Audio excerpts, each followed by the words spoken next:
understand it from someone who spoke directly with McCarthy, the Secretary of the Army, that the National Guard request has been approved, and they're obviously needing to coordinate and get this done correctly and efficiently and smartly. But I know there's been a lot of confusion, and a number of us have been on the phone trying to make sure that the Pentagon responded to that request immediately. What's your understanding of what they're going to do? Well, I mean, listen, you have to clear these buildings. As was reported by so many, these protesters broke in, so none of them went through metal detectors. You have no idea what kind of weapons are right now in the Capitol. And you have to clear the buildings efficiently and effectively without, hopefully, a firefight, without this descending into further violence, which no one wants.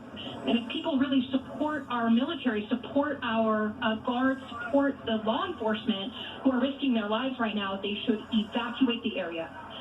Because the only place this eventually goes is the clearing of the building, and the easier that is, the less bloodshed we'll have. Less bloodshed. We did hear some reports that shots were fired off the House floor. Did you ever feel in any personal danger? I was making my way to the Capitol. No, nothing like what, some of the reports of some of my peers are going through. I was making my way to the Capitol when I started to hear the breaking of glass and, what I think were flashbangs, something that was used for crowd control. You could see the crowds pushing against the barricades, and I just went back to my office, sheltered in place. I have Congresswoman Andy Levin is sheltering in place with his team here in my office.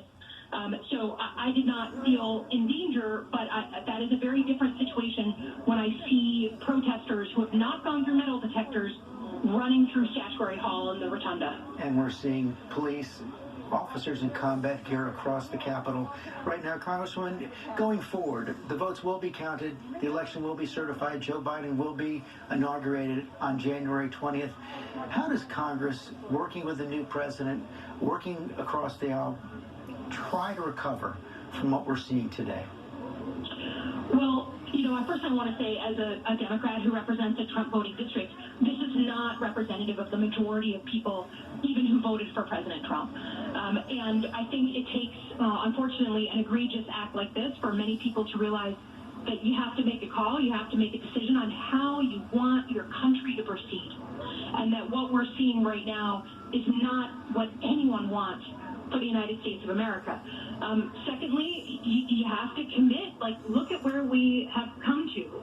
We cannot just kind of retreat to our separate silos, Democrats, Republicans, different parts of the country, and think that the other group doesn't exist.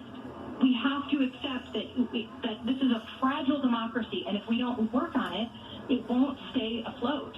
And so to me, it means we have to recommit to doing things that try and build back that connective tissue between Americans, because this is abhorrent, what we're watching. It is essential work. Yeah.